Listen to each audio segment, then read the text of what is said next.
So when I was younger, there was a time in my life where I was ridiculed severely.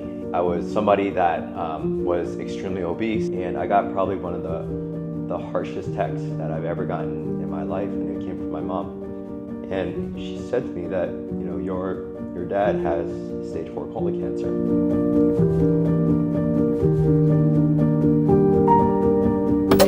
Hey, this is Dr. J.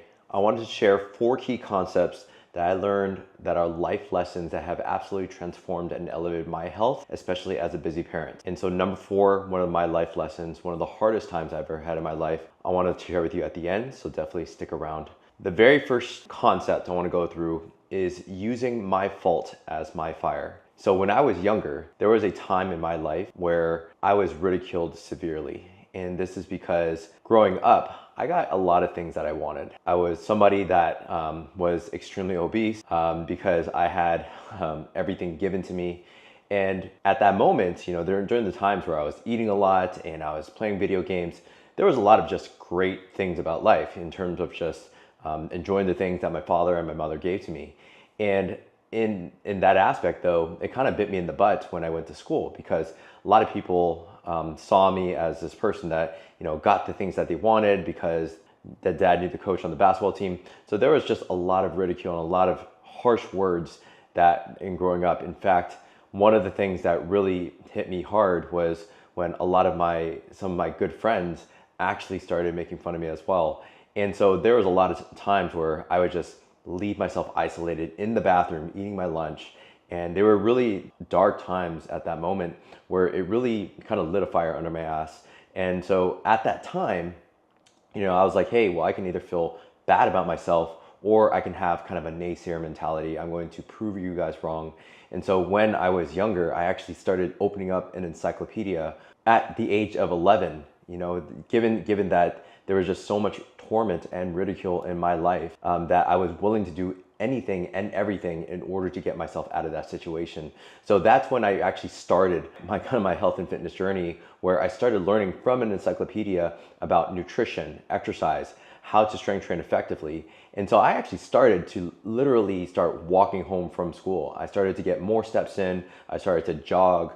I was doing some some intermittent fasting. I went to the severities of going from somebody that was really obese to losing about 25 to 30 pounds by myself, right? And after that, when I went into high school, it really kind of pushed me into a position where I was extremely athletic. I was not the same person. And so for any of you guys that are thinking about, let's say blaming your genetics or blaming yourself or blaming other people, is to one, take ownership over your own life, right? Take ownership over your situation. When you are in pain or when you are suffering or when you are more lethargic than you usually are, and when you have kids, a lot of times is that we want to make excuses for ourselves. We want to put the responsibility on someone else, or we want to put the responsibility on somebody else's genes, your mom or dad. It's like, this is why I have back pain. But guess what? Is that 97% of disease and also dysfunction in the world are all modifiable through lifestyle factors. So when you think about this concept of using my fault as my fire, it's that understand that you want to take ownership. Understand that most things in life, especially with injuries and pain, is that really it was your fault. It was your fault for that situation. Most of the time it's your fault for either an injury, or let's say you injured yourself in the gym, or let's say you are fatter in the same way that I was, is that just understand that you take ownership over every aspect and every decision that you make, especially if you have kids where maybe you don't have as much time on your hands. Okay, these are things that we want to take ownership over. And once you start to take ownership over that and say that I am the one that put myself in this situation, then you can start to realize that you can use that as fire in the same way that I did growing up. So growing up, like I said, is that I was at a place where I was like, enough's enough, right? I put myself in this situation. I'm the one that physically went to the freezer and ate ice cream every single freaking day of my life, right? I am the one that decided to not exercise as much as I wanted to, right? So at a very young age, I started to change my identity, and I started to change and put myself in a position where now, I get to help and inspire people worldwide on how to eliminate pain and how to get stronger and how to develop better habits and better consistency in their life. And I hope that you as a busy parent can also take ownership of that as well. Number two concept is objectify your health. And so what this means is define it as clearing all emotions and subjectiveness to make measurable gains in your health and fitness. So I've always said this before, is that when I was little, I always had a thing for math. And I think that's what kind of put me as an advantage as a coach now, is that I can actually apply math to almost every situation. Math was my absolute favorite subject. In fact, I was super nerdy about it. You know, I knew numbers off the top of my head. I was really good at memorization. And even a lot of my family knows that I still love math. I am able to calculate things pretty quickly in my head. And even growing up, I was tutoring my own classmates, right? In 7th, 8th grade, I was doing calculus. A lot of this kind of stems from just the fact that numbers was just something that came very naturally to me. And so for me, numbers is what kind of makes things a little bit more clear in my head. From a mental clarity standpoint, it makes things a lot more objective. Objective means we don't leave it up to chance and we don't leave it up to emotion. Okay, so I'll give you an example of how this can apply to you as a parent, is that when you want to see measurable gains, let's say in your fitness, or you want to lose weight, or you want to get stronger, is that subjectively, we use the little nuances of life, like if our kids get under our skin, is that we don't do as much fitness, right? We kind of let our kids and our circumstances determine the next steps and the next decisions for what we do with our fitness. So if we're stressed out, we may decide to seek out the junk food, the guilt food. And when we're stressed out or when we are tired, we oftentimes will seek out the couch, we'll seek out social media, and we won't do the fitness stuff. We're not going to pick up the weights. But when you objectify things, as in you have a clear map of like, okay, well, this Tuesday at 1 p.m., you know, I'm going to do this strength training and I'm going to hit this amount of reps, this amount of sets, and this amount of weight for this given exercise, then you make it a lot more objective. You don't leave it to chance. So whether I'm happy, sad, or whether I'm angry, it doesn't matter. I remove the emotions of things by applying math, right? And I objectify my fitness in every aspect. So if you look at my phone, the very first things that you see are, one, I have a macro tracker to track protein, calories, carbs, and fat. That way I can make objective decisions on how much I need to eat in order to maintain a low BMI or a low body fat percentage. And in the same aspects with my fitness is that I am logging every rep, every set. You know, I have a very strict system around even logging push-ups. You know, I put my son on my back every single day and we do at least anywhere between 50 to 100 push-ups. And guess what? I am logging those reps. So if I get 80 in with him on my back in a row, I log 80 reps and I log even the weight, right? I put my son on a scale. I know his weight. And I know that as he's getting heavier, that's more weight being applied to my body, okay? So just look at how you can objectify things to remove all the emotions that are associated with being a busy spouse, with being a busy parent, with also somebody that's full-time job. While you see that there is a lot of time strappedness to your schedule, is that when you objectify things, you can remove the kind of negative or positive emotions. And those positive emotions can definitely elicit a lot of great hormonal responses, and you feel more motivated, and maybe you start to hit some personal records on your runs and your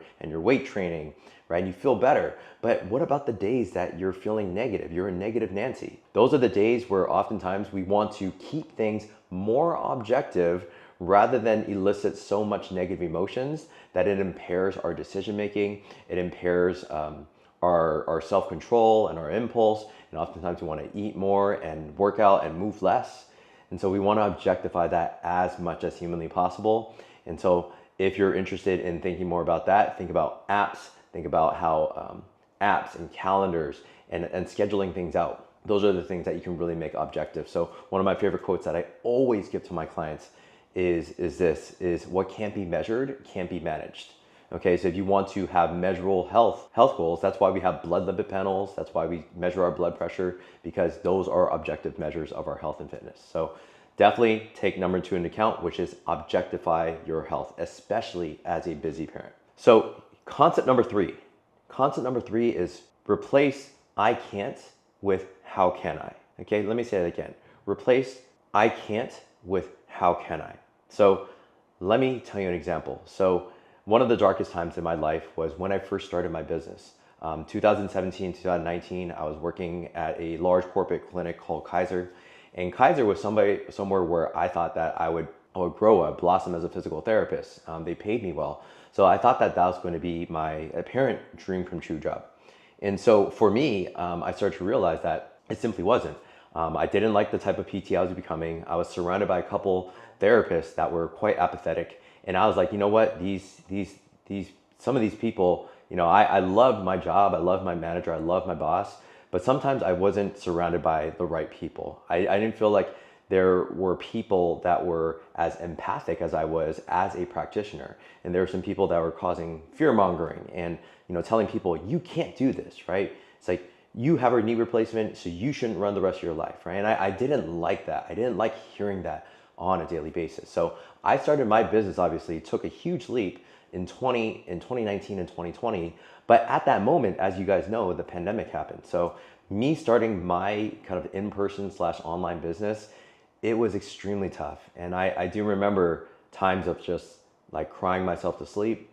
I remember going to some of my best friends and just saying that I'm not cut out for this, for the first time, especially as somebody that's always embodied being somewhat of a high achiever and always seeing a lot of successes with school and everything. A lot of that kind of came a little bit easy to me, is that for the first time in my life that I felt depressed. I felt like I was going to fail. And I felt like I had to, maybe go back to, my full-time job instead of like starting this business and just failing 4 months later. There were times where I got really pale. I was not going outside.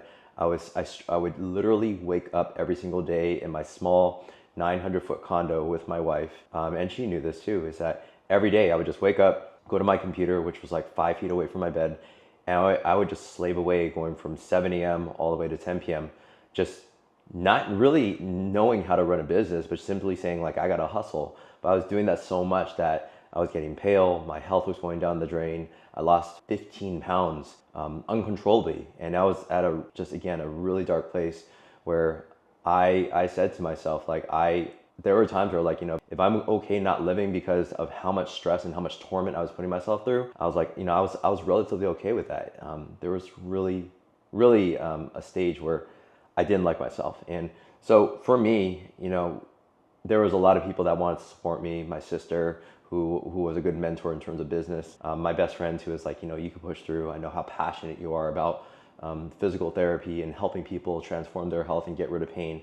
And I started to really embody that a bit. I started to think about, I was saying like, I cannot do this. I am not cut out for this. And I started to think about like, how can I still make this work, right? I started to replace some of the negative thoughts and the false narratives that I was telling myself around how I am not equipped to become a business owner. I am not equipped to run my own business and to help more people on my own. I'd rather be given the patients, through a corporate clinic and just go back to my normal job. But, I started to think about, what can I do? What is it within my power? And in the same light, that if you are a busy parent that struggles with injuries and struggles with pain, you're like, I can't take care of my kids. I can't piggyback them the way I used to. I can't keep up with them and run and play sports. And I know how you feel. I was at that place as a business owner. But in the same light is that you need to start replacing some of those words of like, I can't, with how can I? So how can I still be able to play with my kids? And sometimes you got to take more action than you actually are, right? Because a lot of those negative beliefs around, I can't do this, is weighing on the actions that you're currently taking right now. Those actions are oftentimes very subpar, they're very minimal, they're negligent, okay? But if you start to say, how can I? You might start to create an action plan. You might start to create a to-do list of like, I need to grab the weights. I need to convert my garage into a home gym. I need to get the bare minimum things. I need to start replacing a lot of the junk food in my pantry, and I need to start eating right so I can start feeling better and more less lethargic on a daily basis. And so when you start to replace those false narratives, those negative thoughts, right? Have you ever heard that, there are over 99 negative thoughts in your head, but only actually 2 to 3 of them are actually true. And oftentimes, none of them are true, okay? The negative thoughts is a reflection of your beliefs and your thoughts and your actions. So I'm here to say that, like, I have struggled through pain. I've struggled through situations where I thought that I could not, right? And I kept saying that over and over in my head that I can't, I am not cut out for this.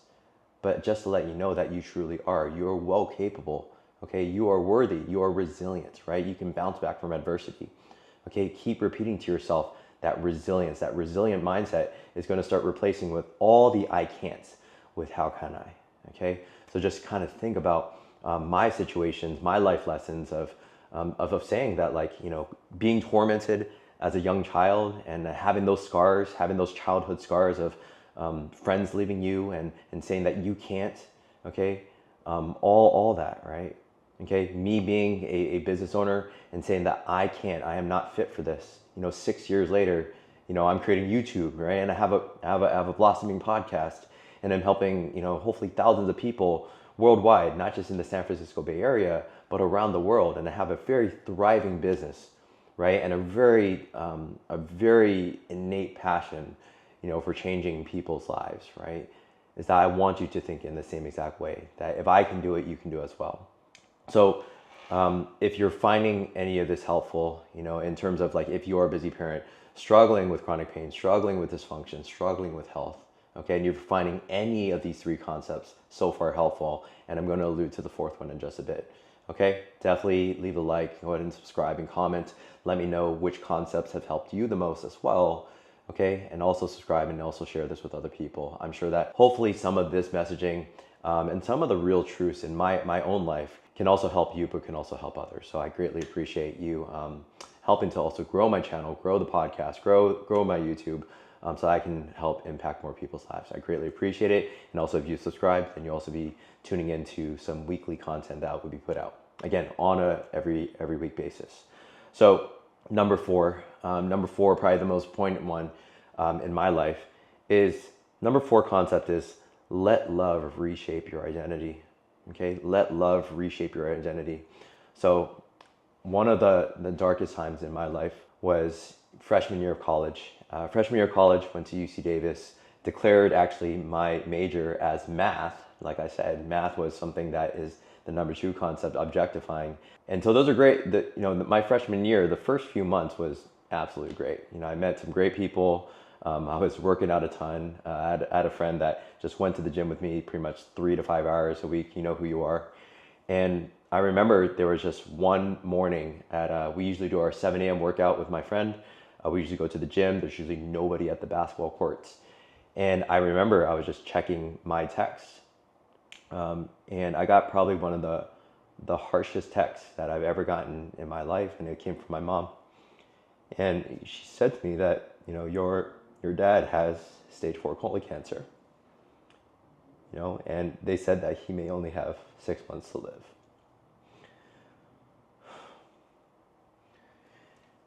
And when you have, when you're 18 years of age and you get a text like that, and you think about the role model, the person that you looked up to the most for advice, somebody that was the strongest person in your life, somebody that spoiled you to death, right? Gave me all that food.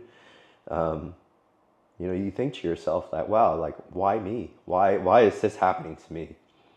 And I love my dad and I love my family so much. Family is a huge aspect of my life. And so getting that text was really tough. And, you know, for the rest of my life, you would think that, you know, I can just enjoy my college years with my parents beside me, and I knew that I was going to lose one before my sophomore year. And so when I came back home, I wasn't that far from home. You know, one of the longer drives, Davis to San Francisco. I got a ride back from my friend. I think my father was in the hospital, and he was getting a part of his. He had colon cancer, and he was getting a part of the tumor removed, and so he was in the hospital. And me and my dad, we have this relationship where basically, it's I wouldn't say like we talked a lot, but it was always like through action, right? It was always like he bought me great things. He bought me shoes whenever I needed it for like basketball. And as a father, that's what you expect of him. And he gave me everything in terms of my love for basketball as well. And so we hugged. You know, when I was younger, I used to sit on his shoulders, and But one thing that we didn't do is like we never really like, we never really shook hands. We never like held each other's hands, at least to my understanding. But when I was 18 years of age, I just wanted to hold his hand, and because I knew that I would not be able to do that again. And in the hospital bed, I remember of there was two moments in my last few years, in my last few months with him, where I held his hand, and one was at the hospital when I first came home from Davis, and I held his hand, and for the first time ever, I saw my dad just break down in front of me. I knew that how much he loved me. I knew how much that I loved him.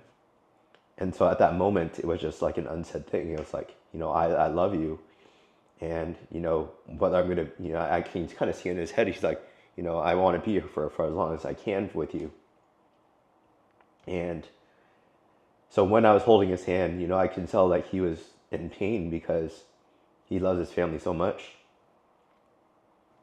And I put my hand on his shoulder, and I was like, you know what, it's going to be okay. I'm going to be able to take care of the family. I'm going to be the man of the family, and everything's going to be okay. So, fast forward, as I just saw my dad just like lose weight, every other week. I would come home on the weekends and just see how he's doing. Like I said, freshman year was probably the hardest time of my life. And, I guess fast forward to the next time that I held his hand was when he passed away.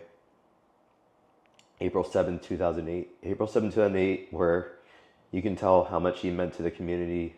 We were in the hospital for at least, I think, 36 hours, and he just got one, he had his basketball team, he had his friends and family, anybody that wanted to see him.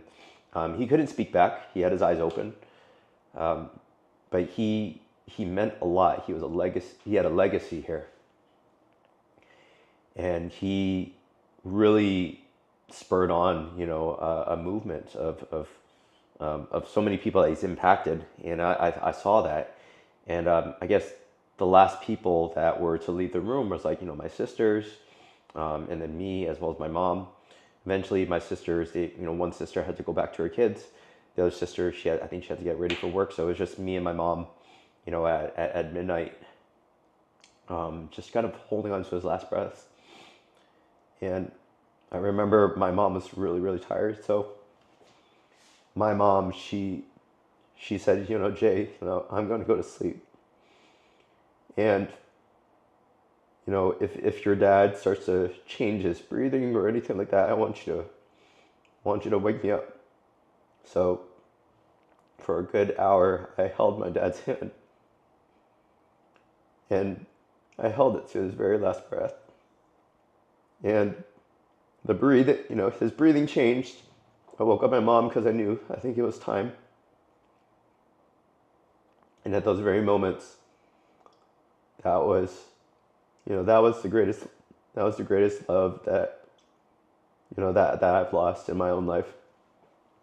So, in any case, that was the time that I think love really reshaped my identity. Because after that was when I really knew who I was. I really started to develop, a sense of maturity, a sense of professionalism. And I think that one of the hurts in my life made me the coach that I am today. Because that loss allowed me to see my kids in a different light. My son and my daughter, even my wife, are people that really mean the most to me.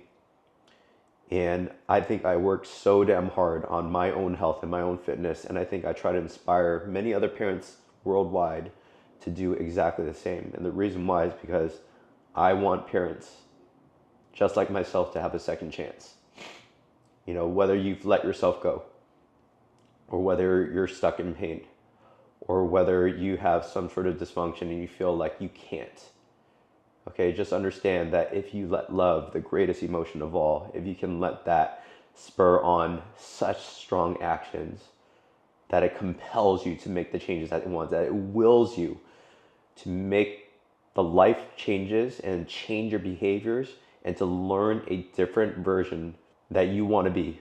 That's where magic happens, is that when you can let love compel you to reshape your identity. And some things that I have here, I have my tattoos here. I have one for Bella, she's a flower, and I have one on my forearm as well, as my son.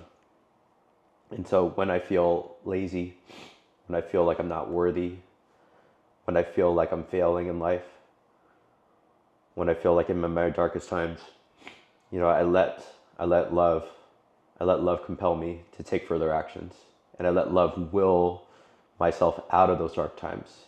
And I hope that can do the same for you. So whether your kids are young and they're smiling at you and they're rolling by your feet and they're asking for daddy or mommy's attention, or whether they're older and they just care for you and they want you to to always be there for them, but they see that their dad or their mom is aging, they're not the same as they were in their younger years, is that regardless of who you are, you're still a parent, you're still a mom, you're still a dad, and you still have that responsibility to your children to be the best version of you, to be the strongest and most resilient version of you. So don't give up hope. And number 4, that concept of love, okay? Love, the greatest of all emotions, okay? Let that be the catalyst for amazing changes. Not just for 2025, but for the rest of your life, right? Develop better habits. Be the consistent version of you that you've always wanted to be. Okay, throw the excuses aside. And I think that you'll start to see some measurable changes in the very near future. So, in any case, a quote that I found was, "It's not the years of your life that matter; it's the life in your years." Okay, it's not about the chronology. It's not about how old you are. It's about the life in your years. So if you try damn hard now, you work on your fitness now, you start to eat well, you start to do all the basics well, sleep better, right? Relieve your stresses, get outside, get moving, pick up a dumbbell, okay? Do all the things necessary to become healthier, not just for you, but for your children as well, okay? You can think about this quote here, okay? It's not the years of your life, it's the life in your years. So if you want a more thriving and more fulfilling life, if you want the last 5, 10, 15, 20 years of your life to be amazing, to be full of memories and moments, things that you feel that would help you to really, establish, not just a legacy like my father, who unfortunately, his life was taken early. But if you want to leave that type of legacy and live longer and have amazing years, not be subjected to disability or frequent hospitalizations or be reliant on pain pills, okay? But truly live a life where, you're taking care of yourself, your kids, your future grandkids, okay? And not be watching from the sidelines. I think that's why I work so damn hard on my own life. That's why I work on my own fitness, probably better than anybody else. And I hopefully establish that for the people here that are watching right now, as well as my clients. So anyways, that's what I got for you guys today. I really hope that you found it helpful. Definitely comment. Let me know what you think of the stuff and some of the realities of my own life license. And I really hope that inspired you as well. Take care.